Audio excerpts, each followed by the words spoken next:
주일 예배에 함께 하신 모든 성도님 주님의 이름으로 환영합니다. 오늘 11월 마지막 주일 29일 주일입니다. 증거받을 말씀의 제목은 최고의 선물이라는 제목으로 본문의 말씀은 요한복음 3장 우리 14절에서 우리 21절까지 말씀입니다. 우리 함께 합독하시겠습니다. 모세가 광야에서 뱀을 든 것 같이 인자도 들려야 한다. 그것은 그를 믿는 사람마다 영생을 얻게 하려는 것이다. 하나님께서 세상을 이처럼 사랑하셔서 외아들을 주셨으니 이는 그를 믿는 사람마다 멸망하지 않고 영생을 얻게 하려는 것이다. 하나님께서 아들을 세상에 보내신 것은 세상을 심판하시려는 것이 아니라 아들을 통하여 세상을 구원하시려는 것이다. 아들을 믿는 사람은 심판을 받지 않는다. 그러나 믿지 않는 사람은 이미 심판을 받았다. 그것은 하나님의 독생자의 이름을 믿지 않았기 때문이다. 심판을 받았다고 하는 것은 빛이 세상에 들어왔지만 사람들이 자기들의 행위가 악함으로 빛보다 어두움을 더 좋아하였다는 것을 뜻한다.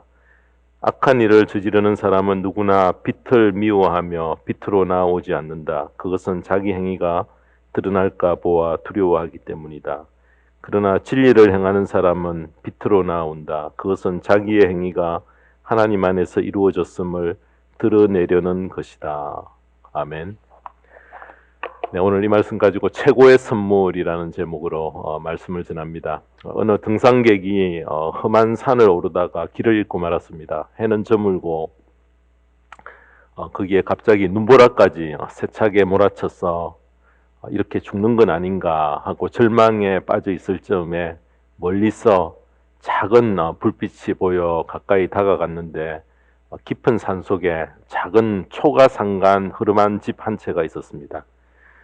거의 탈진한 상태로 그 집 가까이 도착했을 때에 인기척을 이렇게 듣고 할머니 한 분이, 연세 드신 할머니 한 분이 나오셨는데 그 등산객은 집에 들어가자마자 그 집에서 그냥 쓰러지고 말았다는 것입니다. 그리고 얼마 좀 지난 후에 정신을 차리고 눈을 떴을 때에 할머니가 자신을 간호하고 있는 것을 느꼈습니다. 자, 이제 정신이 좀 드시오라고 묻는 할머니의 그 물음에 그 등산객은 죄송하고 참 송구하다고 허락도 없이 이렇게 불쑥 집에 들어와 폐를 끼치게 되어 매우 송구하다고 용서를 구했습니다. 자, 그러자 할머니는 아무 걱정하지 말고 건강이 회복될 때까지 편하게 있으라고 하면서 아마도 눈보라가 멈추려면은 며칠은 더 있어야 될 것 같다라고 친절히 대해주며 간호를 해주었습니다. 할머니는 무척 가난해 보였지만은 자신이 모아놓은 그런 겨울 양식을 그분을 위해서 아끼지 않고 다 이렇게 대접을 했다고 합니다. 그러면서 이런 말을 합니다.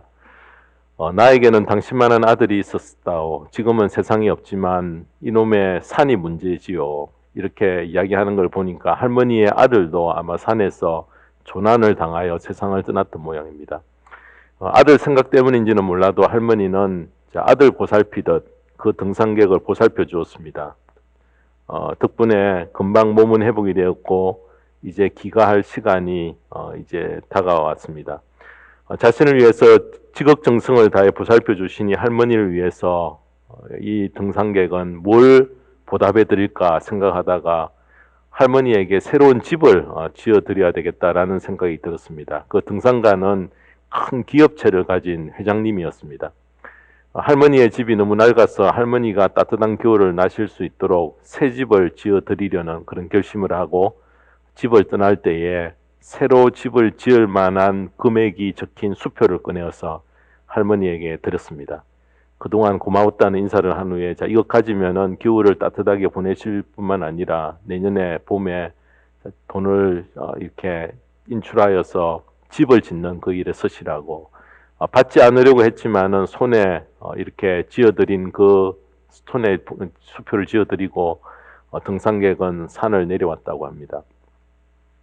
자, 그리고 몇 년 후에 시간이 지난 날 어느 겨울날 갑자기 이분이 생명의 은인이었던 그 할머니 생각이 문득 나서 어떻게 사시는가 그 집을 찾아가 보고 싶었습니다. 겨울을 따뜻하게 보내고 계신지 궁금하여서 할머니 집을 찾아가 보니 그 집은 여전히 옛날 그대로였고 그가 방의 문을 열었을 때에 부패한 냄새가 진동을 했습니다. 할머니는 홀로 죽어 계셨다는 것입니다. 아마도 겨울 동안 너무 춥고 양식을 구하지 못해서 동사한 것 같이 보였습니다. 큰 충격을 받았습니다. 자신이 충분한 돈을 들였지만은 할머니는 집을 짓지도 않았고 추위에 돌아가시고 말았습니다. 방안을 둘러보던 중 깜짝 놀랐던 일은 자신이 할머니에게 건네줬던 그 수표가 구멍난 문풍지에 구멍을 막는 데 사용되었던 것을 목격하게 되었습니다. 그때서야 수표만 달랑 드렸던 자신의 잘못을 이렇게 후회하며 할머니를 양지 바른 곳에 이렇게 묻어드렸다라고 합니다. 여러분, 누군가 지어낸 이야기인지 모르지만 이 이야기는 우리에게 아주 중요한 것을 가르쳐 줍니다. 아무리 귀한 것을 드려도 그 가치를 모르면은 휴지 조각과 같은 무용지물에 불과하다는 것입니다. 우리는 정말 소중한 것을 소중히 여기지 못하고 휴지 조각처럼 취급하며 사는 경우들이 참 많습니다. 여러분, 그것이 소중하지 않기 때문이 아니고 그것이 얼마나 소중한가 그 가치를 알지 못하기 때문에 그렇습니다. 그 소중함을 일찍 깨달으면 깨달을수록 값진 삶을 살 수 있는데 늦게 알면은 모든 기회는 다 사라져버리고 맙니다.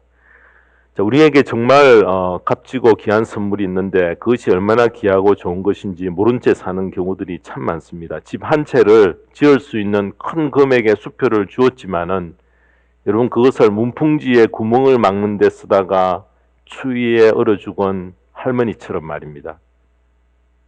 사랑하는 여러분, 지금까지 내가 살면서 받은 선물 중에 가장 값지고 소중한 최고의 선물이 무엇입니까? 내게 가장 기억에 남는 선물이 무엇입니까? 가장 값지고 소중한 선물은 값비싼 것만을 의미하지 않고요. 정말 소중한 선물은 사랑하는 이로부터 받은 선물입니다. 사랑하는 이로부터 받은 선물은 그 값어치가 얼마이든 상관없이 그의 사랑과 정성과 마음이 다 담겨져 있기 때문에 그렇습니다. 다른 사람은 몰라도 최소한 자신에게는 딴 것과 비교할 수 없이 소중한 바로 사랑하는 사람에게로부터 받은 것이 가장 귀하다는 것입니다. 저는 매년 11월 마지막 주간이 되면은 좀 마음이 설레기도 하고요. 12월로 접어들면은 정신없이 시간이 바삐 지나가기 때문에 딱 한 달을 앞둔 성탄을 한 달 앞둔 딱 지금 요 시점이 되어지면은 성탄을 이렇게 바라보면서 감격과 은혜의 마음을 이렇게 갖게 됩니다. 12월에 들었으면은 시간이 그냥 순식간에 지나가 버리는데 대신 마지막 한 달을 남겨놓은 시간을 우리가 잘 넘기면은, 준비하고 잘 넘기면은 큰 은혜를 체험하게 된다는 것입니다. 11월 마지막 주일이 교회력으로는 대강절이라 그렇게 이야기를 합니다. 이 대강절은 아기 예수로 이 땅에 오신 예수님을 맞기 위해서 준비하는 절기입니다. 언제부터 이것이 정해졌는지 모르지만은 참 잘 정했다라는 생각이 듭니다. 아울러 다시 오실 주님을 기다리는 절기이기도 합니다. 성탄절은 하나님께서 우리에게 가장 귀한 선물을 안겨주신 그 절기입니다. 설레이는 마음으로 그 선물을 알고 기대하는 그런 분에게는 그 선물이 점점점 더 귀하게 정말 이렇게 삶 속에서 역할들을 하는데, 그런데 그 선물에 대한 기대가 없으면은 성탄절은 별로 의미 없이 그냥 바삐 지나가 버리고 만다는 것입니다. 또 해마다 마지막 한 달이 남았을 때 생각나는 찬송이 있습니다. 찬송가 239장에 보면은 저 배는 본향집 날마다 가까워 내 갈 길 멀지 않으니 전보다 가깝다. 더 가깝고 더 가깝다. 하루길 되는 내 본향 가까운 곳일세. 여러분, 장차 갈 본향집에 한 발짝 더 다가가는데 본향에서 나를 기다리시는 주님과 나와의 관계가 어떠한지 우리가 결산할 수 있는 때가 바로 11월 맨 마지막 주 이때입니다. 영적 나의 현주소를 우리가 돌아보면서 주님의 탄생을 어떻게 맞이했으면 좋겠습니까? 그래서 자신의 신앙을 돌아보고 신앙의 거울 앞에서 자신을 비춰보는 요긴한 그런 기회를 지금 놓치지 않기를 바랍니다. 어릴 적 유년주일학교에 다닐 때부터 이 요한복음 3장 16절의 말씀을 암기하게 하는 것은 많은 성경 말씀 중에 성경 전체를 요약하는 대표적인 성경 구절이 되기 때문입니다. 여러분 성경 전체를 포괄하는 말씀 둘을 택하라고 하면은 자, 그 하나는 오늘 본문 요한복음 3장 16절입니다. 하나님께서 세상을 이처럼 사랑하셔서 외아들을 주셨으니 이는 그를 믿는 사람마다 멸망하지 않고 영생을 얻게 하려는 것이다. 자, 이 말씀이요. 또 다른 하나를 택하라고 하면은 저는 에베소서 2장 8절에서 9절이라고 생각합니다. 여러분은 믿음을 통하여 은혜로 구원을 얻었습니다. 이것은 여러분에게서 난 것이 아니요 하나님의 선물입니다. 행위에서 난 것이 아닙니다. 그러므로 아무도 자랑할 수 없습니다.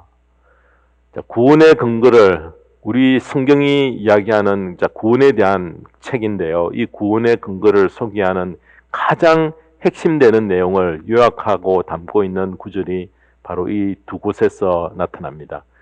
정말로 값진 선물은 나에게뿐만 아니라 우리 모두에게도 소중하고 귀할 뿐만 아니라 그 선물은 세상적인 가치나 돈으로 환산이 불가능해야 합니다. 돈으로 환산이 가능한 것은 언젠가 그 가치가 하락하며 당장은 소중한 것처럼 보일지라도 나중에 보면은 별로 소중하지 않는 경우들이 많습니다. 특별히 우리에게 주어진 여러분 시간이라는 선물은 돈으로 환산할 수가 없습니다. 하루 24시간은 우리 모두에게 공평히 주어졌는데요. 때로는 시간을 의식하지 않고 살면 시간이 얼마나 소중한 선물인지 깨닫지 못한 채 허비하고 그냥 모든 시간들이 가버립니다. 자, 그런데 이 시간이 얼마나 귀중한지를 깨닫는 순간은 꼭 어느 순간 미래에 우리에게 찾아오고야 합니다. 그래서 사람들이 이런 말을 합니다. 10년이란 세월이 얼마나 귀한지를 알고 싶으면은 명퇴하신 50대 가장에게 물어보십시오.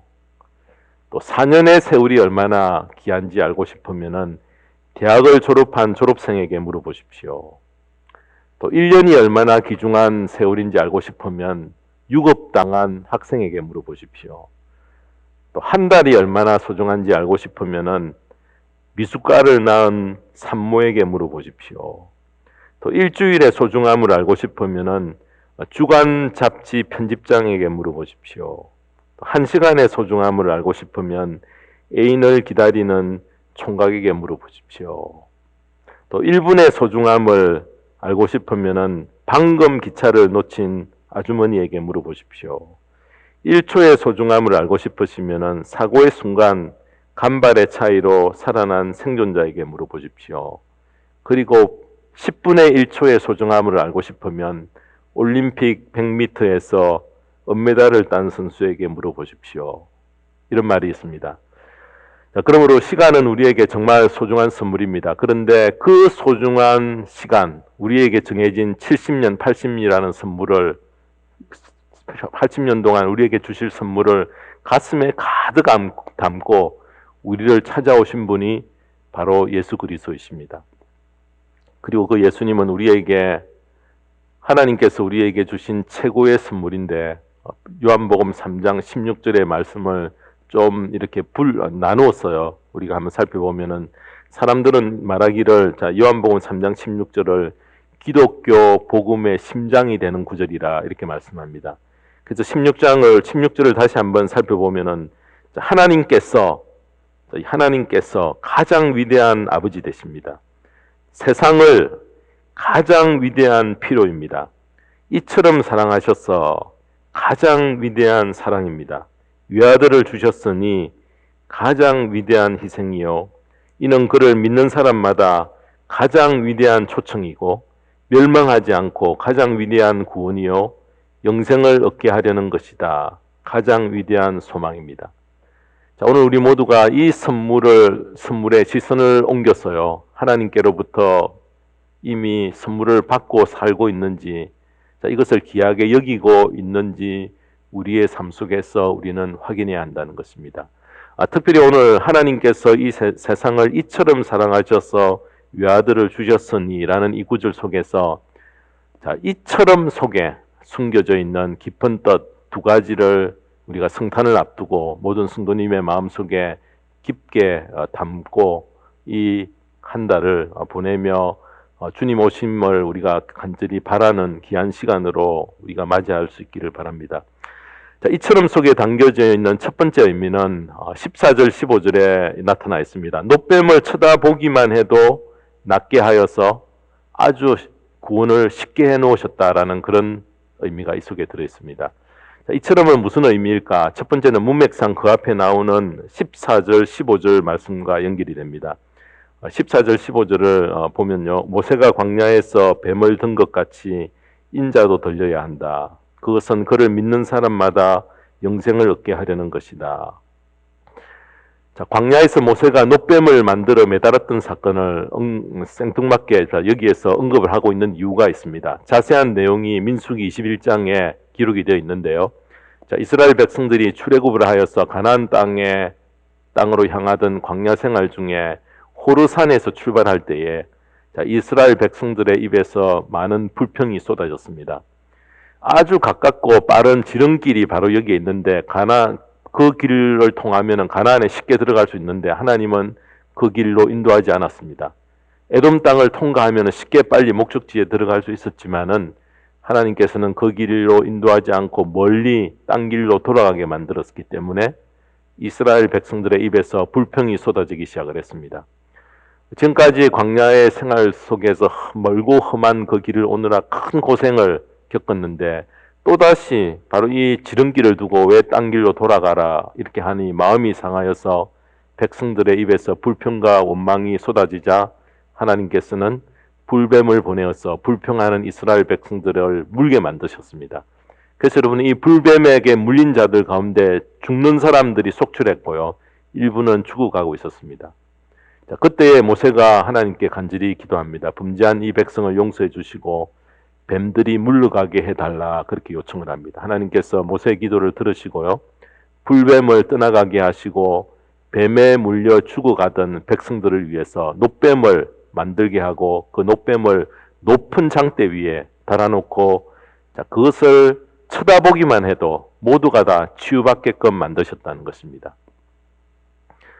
사랑하는 성도 여러분, 자, 구약 때 일어난 이 사건은 장차 하나님의 아들 예수 그리스도의 십자가를 예표하는 그런 말씀이 되었습니다. 하나님의 독생자 아들인 예수님을 이 땅에 보내셔서 33년의 삶을 사신 후에 십자가에 달리게 하셨는데 바로 놋뱀을 쳐다보는 사람을 다 치유한 것과 같이 이 십자가를 주목하고 그 십자가 속에 놀라운 하나님의 선물과 그 사랑 그것을 깨닫고 자기의 것으로 받아들이는 그 사람은 바로 이 축복, 생명이 살아나는 축복을 누리게 만들어 놓으셨다는 것입니다. 놋뱀에 물려 죽어가던 자들은 하나님을 원망하고 불평하고 신뢰하지 못한 죄로 인해 죽어가던 그런 자들이었습니다. 그런데 하나님께서는 그런 이스라엘 백성들을 살리시기 위해서 놋뱀을 만들어 장대에 매달게 하시고 그리고 그것을 쳐다보기만 하면은 생명을 잃지 않고 다 살려주셨습니다. 여러분 쳐다보는 건 얼마나 쉽습니까? 자, 그러나 그 가운데서도 아니야 나는 그렇지 않아 그거 쳐다본다고 어떻게 살아 그렇게 고집을 피우던 사람들은 다 죽어갔다는 것입니다. 끝까지 고개를 들어 놋뱀을 쳐다보기를 거부한 자들은 모두 다 죽었습니다. 하나님이 세상을 이처럼 사랑하셔서 놋뱀을 장대에 달아 죽어가던 사람을 쉽게 살리신 것처럼 예수님께서 나의 죄를 속하기 위해 십자가에 달려 죽으심을 믿는 자에게 영생을 선물로 주셨다는 것입니다. 여러분 뱀에 물렸던 자들에게 약이 필요치 않고요. 의사를 찾아갈 필요도 없었습니다. 뭔가 자기 스스로 애써 노력해야 할 것이 아무것도 없었습니다. 하나님께서 말씀하신 대로 장대에 달린 놋뱀을 쳐다보기만 하면은 모두 다 살아났습니다. 해결의 길을 너무너무 쉽게 해놓으셨다는 것입니다. 자, 이보다 더 하나님의 큰 사랑과 선물은 없습니다. 우리가 영생을 얻기 위해 뭔가 행위로 열심히 노력해야 하는 것 아닙니다. 자, 그를 믿고 영접, 받아들이기만 하면은 아무도 멸망치 않고 모두 구원을 받을 수 있는 그 자리에 들어가게 해놓으셨다는 것입니다.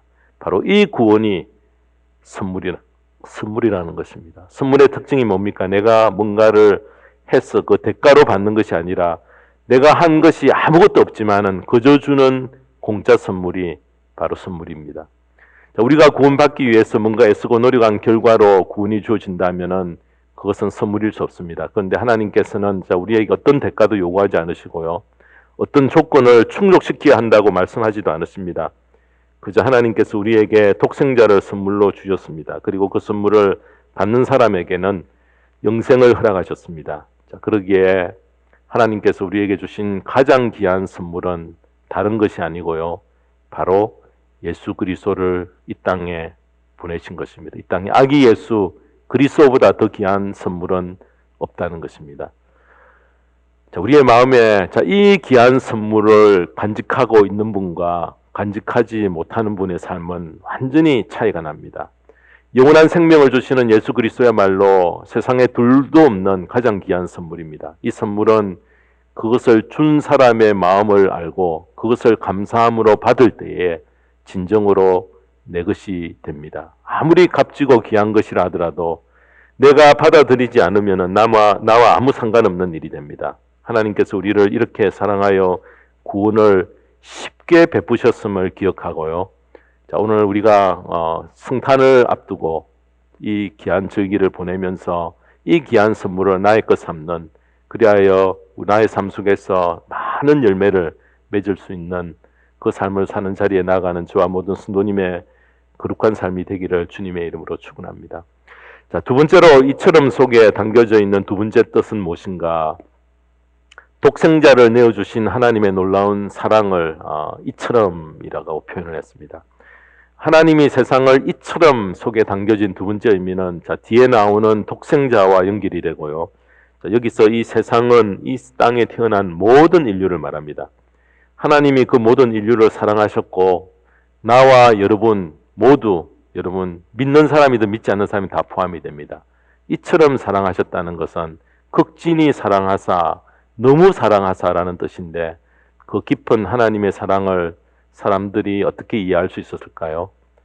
하나님은 그 사랑을 보이시려고 그의 사랑하는 한 명밖에 없는 독생자 아들을 이 땅에 보내어 십자가에 내어주는 그 자리까지 나가게 하신 그 사랑, 그것을 이처럼이라 이렇게 표현을 했습니다. 여러분, 우리가 자녀를 길러본 분들은 이해를 합니다. 부모의 마음은 어떻습니까? 항상 자식을 향해 애틋한 마음들이 있습니다. 특별히 하나밖에 없는 아들이라면은 얼마나 애지중지합니까?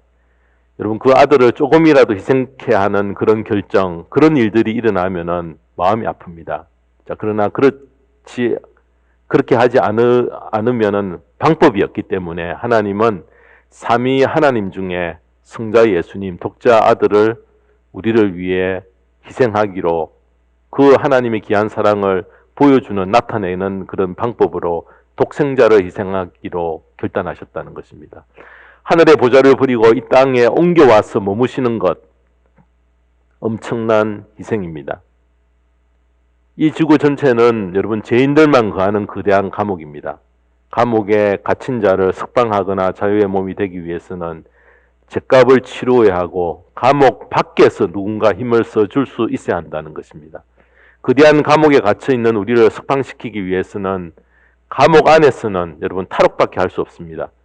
그래서 누군가 지구 밖에서, 이 지구가 거대한 감옥, 죄인이 살고 있는 거대한 감옥이라고 하면은 지구 밖에서 힘써 주시는 분이 계셔야 한다는 것입니다. 자, 이것을 아셨던 하나님은 자기의 아들을 이 땅에 보내시기로 결정하셨습니다. 이 세상에는 아무도 우리를 구원할 자가 없기 때문에 그렇습니다. 모두 다 죄인이기 때문에 중재자가 없습니다. 하나님과 화목시켜 줄 만한 어떤 사람도 없습니다. 그러나 화해시킬 수 있는 자격자가 있었는데 그 조건 하나는 죄가 없어야지 가능하다는 것입니다. 자, 그러므로 여자의 몸에서 태어나 다시 죽음을 맞이해야 하고 흙으로 돌아가야 할 인간 중에는 이 중재의 역할을 감당할 분이 없다는 것입니다. 지구 밖에서 누군가 지구 안으로 오셔야만 가능했습니다.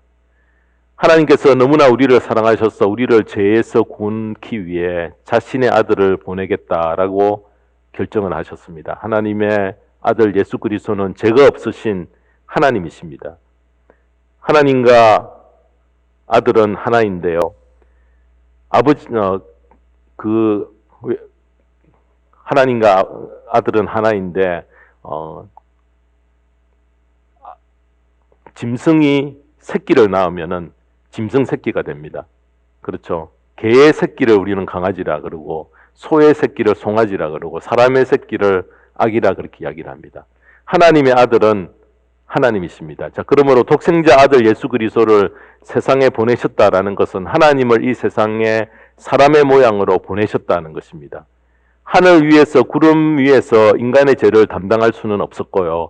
누군가 이 땅에 사람 속으로 들어오셔서 나타내어 보여주고 우리로 눈으로 손으로 만질 수 있도록 그 일들을 가능하게 만들어야지 사람이 이해를 할 수 있었기 때문에 그렇습니다. 거대한 감옥인 지구 안에는 아무도 구원의 역할을 감당할 수 없었기 때문에 모두가 다 죄인이기 때문에 나의 죄를 용서하고 하나님과 화목시켜 줄 분은 아무도 없습니다. 그러나 누가 구원할 수 있습니까? 조건 하나가 있는데 죄가 없는 분이 나를 구원할 수 있고 지구 밖에서 누군가 와야만 한다는 것입니다. 인간 중에는 우리를 구원할 자가 아무도 없습니다. 결국 하나님은 동정녀 탄생을 통해서 하나님의 독생자 아들을 이 세상에 보내신 것이 바로 저희들이 기다리는 성탄입니다. 최고의 선물을 우리 모두에게 안겨주시려고 그래서 우리에게 성탄을 맞을 준비를 하라고 바로 이 대강절 귀한 절기를 우리에게 주셨다는 것입니다. 자, 이 귀한 절기에 최고의 선물이신 예수님을 기다리십니다. 예수님을 바로 아는 분은 이 세상 그 무엇과도 바꿀 수 없는 귀한 선물을 이미 우리는 받은 것입니다. 왜냐하면 하나님께서 보내신 예수 그리스도라는 선물은 모든 것이 다 담겨 있는 종합 선물 세트입니다. 로마서 8장 32절에 보면은 이 귀한 말씀이 있습니다. 자기 아들을 아끼지 않으시고 우리 모두를 위하여 내주신 분이 어찌 그 아들과 함께 모든 것을 우리에게 선물로 거저 주지 않으시겠습니까? 그렇습니다. 그래서 여러분, 이 신앙에 올바로 눈이 떠 있는 분은 이것을 깨닫습니다. 올바른 신앙 안에는 돈과 사랑과 학식과 성격과 관계와 가정과 출세와 명예, 건강 이 모든 것이 다 들어있는 그야말로 종합선물 세트이구나. 예수 그리스도 한 분만 바로 모시면은 이 모든 선물을 다 받을 수 있구나라는 것을 깨닫는 자리에 나아갈 수 있다는 것입니다. 자, 이것을 우리의 자녀들에게 우리는 바로 가르치기 위해서 보여주고 또 그것을 늘 이야기해 줘야 합니다. 사랑하는 성도 여러분, 하나님께서 우리에게 주신 가장 귀한 선물인 예수님을 구주로 영접하고 사는 사람에게 하나님께서는 그 무엇도 아끼지 않고 다 주십니다. 이 예수님 속에 모든 것을 다 감추어 놓고 그것을 보는 눈이 있는 사람은 주님께 집중하며 남은 시간들을 살아간다는 것입니다. 예수 그리스도를 통해 영생을 선물로 주신 것처럼 우리의 삶에 필요한 모든 것을 풍성히 채워주시는 그 체험을 하는 가장 값진 선물을 받는 2020년 성탄절이 될 수 있기를 주님의 이름으로 축원합니다. 기도하겠습니다. 하나님 아버지 감사합니다. 성탄을 한 달여 앞두고 우리가 성탄을 바라보며 마음의 준비를 하는 건 너무나 중요합니다. 하나님께서 준비하신 가장 귀한 최고의 선물을 놓치지 않기 위해 증거받은 귀한 말씀을 성탄의 계절에 우리가 꼭 기억하며 보낼 수 있기를 원합니다. 하나님이 세상을 이처럼 사랑하사라는 말씀 가운데 이처럼 속에 숨겨져 있는 귀한 뜻 나의 것 삼아 성탄절을 맞는 저희들이 우리 새로운 삶으로 무장되어지며 독생자 아들을 아끼지 않고 희생하신 그 큰 사랑 또 구원을 아주 쉽게 하나님이여 해놓아서 영접하는 자에게 이 모든 선물을 다 안겨주신 그 하나님의 사랑을 기억하는 믿음의 눈을 저희들에게 허락해 주셔서 그 받은 선물과 은혜를 보답하는 성탄절 하나님 남은 시간들이 되어줄 수 있도록 은혜 내려주시고 축복하여 주시옵소서. 아버지 하나님 이제 한 달 남아있는 모든 시간 동안 저희들 각 가정마다 건강하게 지켜주시고 코로나 바이러스가 창궐하고 있습니다. 그 위험 가운데서 저희들을 지켜보아여 주시옵기를 간구하오며 이 모든 말씀 우리 주 예수 그리스도의 이름 받들어 기도드리옵나이다. 아멘.